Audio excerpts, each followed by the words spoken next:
When you're in the middle of the process, you kind of feel crazy. When you're in the middle of believing something new, you half believe it and you half don't. You feel completely stretched and pulled, and that is by design. That is exactly the sweet spot right before the magic happens. Welcome to Sincerely Future You, a podcast that helps ambitious women like you make decisions today with the future you in mind. Are you feeling overwhelmed, thinking that you have a lot on your plate, or that you need to dial it back, slow down, or lower your goals until things calm down? For the love of goodness, no.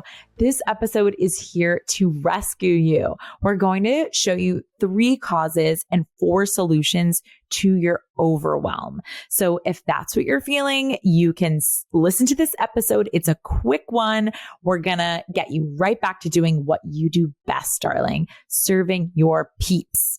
I've been hearing some trends popping up in your guys' coaching inquiries. And if you're new to the show, hi, my name's Jess McKinley-Wino, and I am a life and business coach for women entrepreneurs. I coach women who are at the very start of their businesses in the splash pad. And then I coach masterful CEOs, my clients who are business owners who really want to take their business to the next level, scale, and make more money without losing their time and losing their mind. And it doesn't matter which room I seem to go in over the last couple of weeks, the same trends are popping up. I'm getting the same questions from you all, the same obstacles, the same few things that you're struggling with. And I've been continuously sending people to some of the same few podcast episodes so that they can solve for their issues. And those are my VIP episodes, very important podcasts. So for the next few weeks, I'm going to bring you some of the most raved about episodes from the show to rock your world. If you're newer to the show, get excited. If you are a longtime listener, you can also get pumped. September is the perfect time for these refreshers. But before we dive in though, we've got to give you your weekly hype sesh. Today's hype sesh isn't actually for me though. It's from future you. I'm just the messenger. Don't kill me. Here is what future you had to say. Dear me, when I'm feeling stuck and in that unproductive cycle, that thing that we're annoyed that you keep doing, it's not who we are.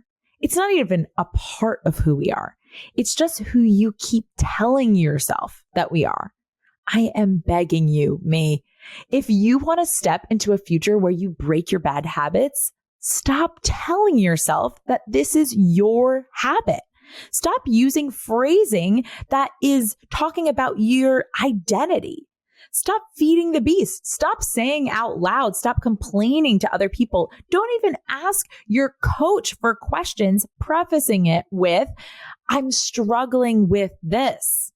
Let it stay a thing of the past. Yes, we can solve for it, but you can just take note of it in an isolated incident, please. Let us not snowball effect and turn the things that you've been doing into a part of who you believe that you are to your core.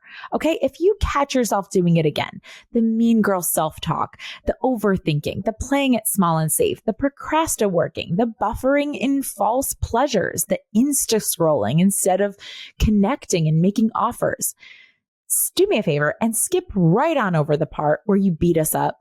You're allowed to be imperfect. You're allowed to be a human. That's who you are. We're all human beings. But once you notice the habit, say to yourself, oh, I see what I'm doing.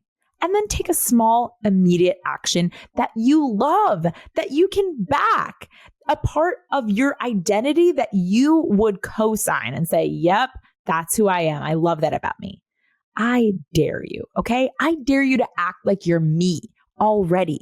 The version of us that goes big, that loves us, that just makes decisions and then believes we have what it takes to experiment until that decision becomes our reality, until the decision that you're making right now is in front of you. But you've got to believe now, or at least practice believing it instead of putting up on the screen and giving more airtime to your complaints and the things that you're not thrilled about. Yeah, they happen. We don't want to be in denial about it, but they're not who you are. You've got this, darling. Your only job today is to stop listening to the part of us that says that you don't. Instead, listen only to my voice. You are exactly who you decide you are. So who are you deciding to be today? All right, you guys, we are shouting out the client of the week. The client of the week, our masterful CEO shout out goes to Nicole. Nicole is the owner of 2 businesses. I believe I might have mentioned her before on the show. She owns the Bubbly Kitchen. She also owns Emerald Isles. I know that I have because I was telling you guys how much I love a pun. But what I love so much that I needed to shout out about Nicole right now is that she is actually in a place where she is executing a plan that she set for herself over a month ago.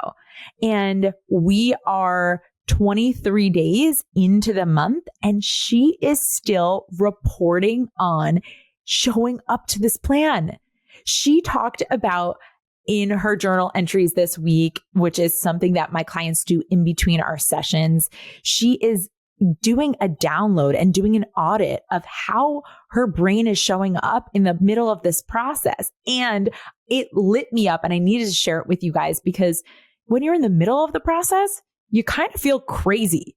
When you're in the middle of believing something new, you half believe it and you half don't. You feel completely stretched and pulled. And that is by design. That is exactly the sweet spot right before the magic happens. And when you are willing to commit to these processes that I lay out, your results are inevitable. So I can't wait I'm going to update you guys on how Nicole's progress goes through the end of the month. I will update you guys in a couple of months. She will also be in the September class of the Masterful CEO School. But I'm just so proud of Nicole. She created a plan that is big. It includes her whole big life, buying a house this month, moving in, doing tons of renovations. She's got 2 businesses entrepreneurial. And then she also has another job that she's had for a long time. And she is in the thick of it right now. And so if you are in the thick of it, I want you to be inspired by Nicole. I want you to know that it's supposed to feel messy, but when you are doing all of the things and you are in the middle of executing on your plan and it doesn't feel comfortable, settle in. Just know and watch yourself and say, this is it. This is what it looks like on the path to my success. Shout out Nicole, keep inspiring us. And I can't wait for the rest of you guys to, if you're feeling overwhelmed, take Nicole's example, then listen to this show, and then let us know in the reviews. What did you take away from this episode? All right, let's go. We are covering indulgent emotions this month. What I'm going to talk to you guys about today is overwhelm. Now, even as I say this word, I feel like some of you guys are like holding your breath.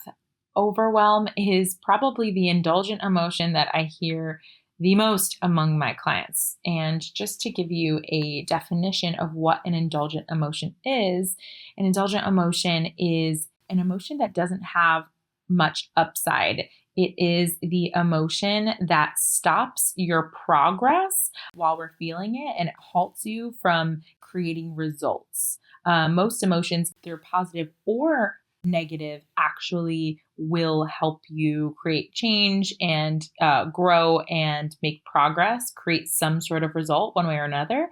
But an indulgent emotion is one where you kind of set up camp and you create a lot of inaction, or you procrastinate, or, nothing really comes out of it. You're just generally feeling busy and or exhausted mentally. And I wanted to explain to you, since this is the place on this podcast where we know business isn't personal, but it is emotional. And we're going to break down the emotions that pop up the most in our business. So this was the number one indulgent emotion that my Hapsters told me that they had been experiencing recently and overall in their business.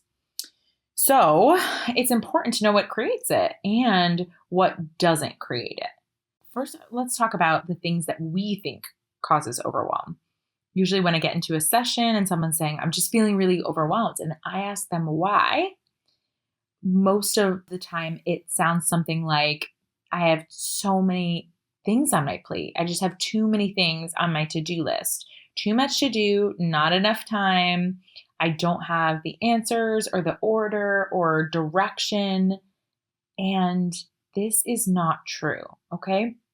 I want you to understand that you can have twice as many things as you currently have on your to-do list, and you can feel completely calm. And the reason this is important to know is because, again, when I am asking you what's causing you to feel overwhelmed, really what you're doing is you're looking outside of yourself to tell me all of the circumstances of what's going on and what you have to accomplish or to achieve, or you're not even really sure where to go. The truth is that overwhelm has nothing to do with the number of things on your to-do list and everything to do with the number of thoughts that are bouncing around in your head. So we've covered what overwhelm is not caused by, and now I'm going to tell you the three things that create it, the three things that actually create it. Number one is improper or a total lack of scheduling.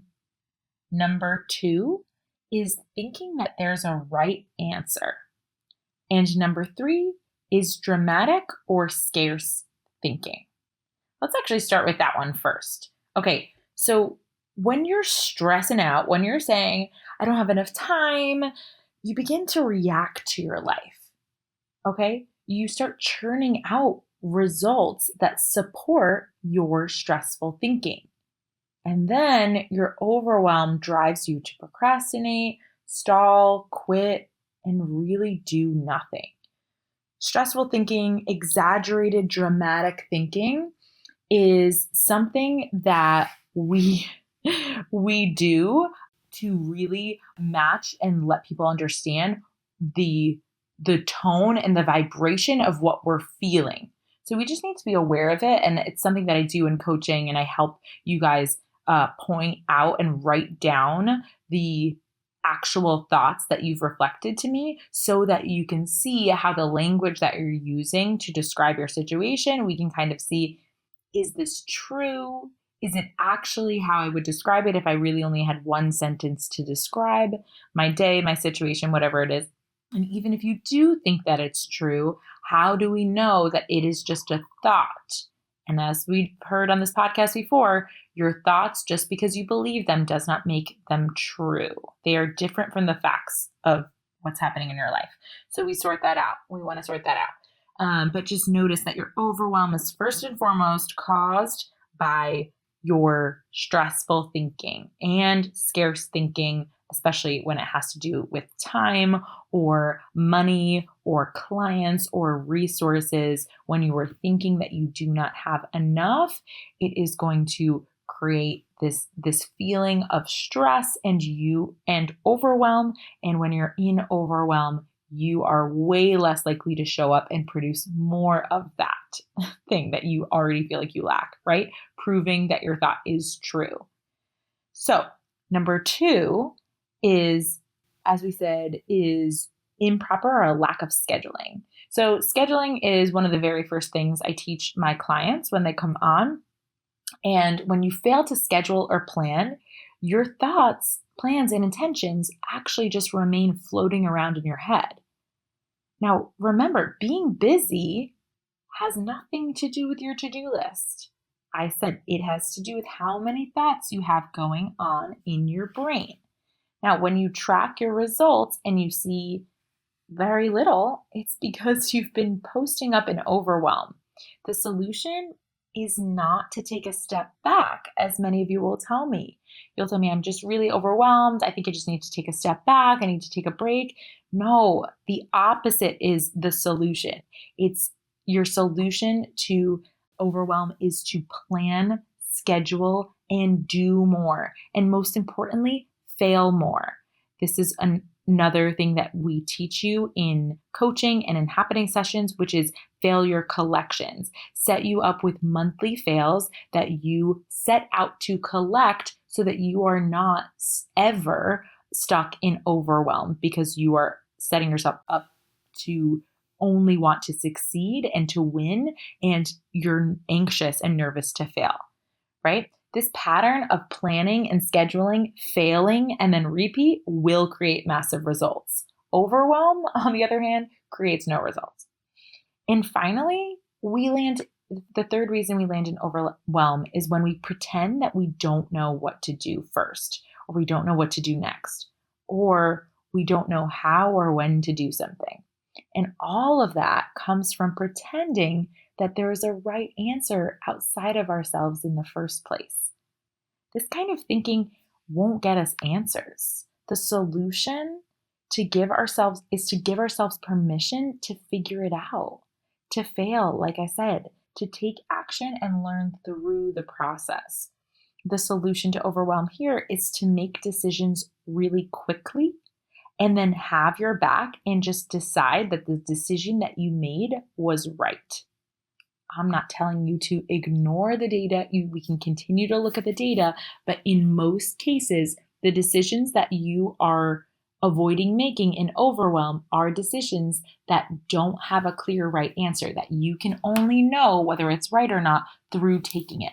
But once we take this action, it's easy to jump right back into overwhelm when we start second guessing ourselves, being dramatic, and pretending that there is a right answer and we're really searching for that right answer. No, we can get to decide that the decision that we made was the right one. What an amazing skill for you guys to have in your back pocket, okay? And when you begin to make decisions quickly, once you have decided on it, make plans and schedule it into your day, into your week, into your month, into your whole year. This creates momentum. The opposite of overwhelm can be momentum. So that was a lot of information packed into an episode, a mini-sode. But what great nuggets of information. I've had people tell me that they picked up new info or made new connections when they've re-listened to this episode and many others. So remember, if you are enjoying these episodes and you're all the way caught up, go back and listen to some oldies but some goodies. Go back, search for some keywords of what you're going through. Search for money if you need some money inspiration. Search for time. Search for people pleasing. Search for policies. Search for what you need from the show, and then search it with the tag sincerely future you on the end. There is so much in all of the episodes that I promise you, whatever you need from me today, this week's episode wasn't it. A past episode was. Can't wait for you guys to tell me more VIPs that you are looking forward to hearing so that we can bring back the next time that we do this, we can bring back your VIP. You guys, something exciting this way comes. We have a masterclass coming. And I wanted to do this because for some of you, you might be new to the show, you might be new to me, and you might have no freaking clue what I mean when I keep saying masterful CEO. So I wanted to talk about it for a second. What is a masterful CEO? This isn't just some cute nickname for my clients. It's who you become as the result of my masterful CEO framework. I define a masterful CEO as someone who has a masterful approach to their time, money, and CEO drama. But the framework for that mastery is actually 9 steps, 9 parts. And because we have so many new listeners who are craving systems and calm when it comes to their business, I'm giving the people what they want. And we're going to do a free masterclass on masterful CEOing, the tools, the concepts, and the processes I teach my clients that gives them 24 plus more hours in their week. The experience of earning, spending, saving, investing, having, and giving money that feels as good before as it does during and after they do it. And a tangible process for believing and creating new things, not just in their business, but they apply this to their life as well. You are not going to want to miss this masterclass. It is September 6th at 12 p.m. EST. You can register in the show notes or in the link in my Instagram bio over at Jess McKinley Wayno. That is my name at JessMckinley, Wayno, Uyeno. It's going to be juicy and jam-packed, so be there or be rhombus. That's a little geometry humor for you.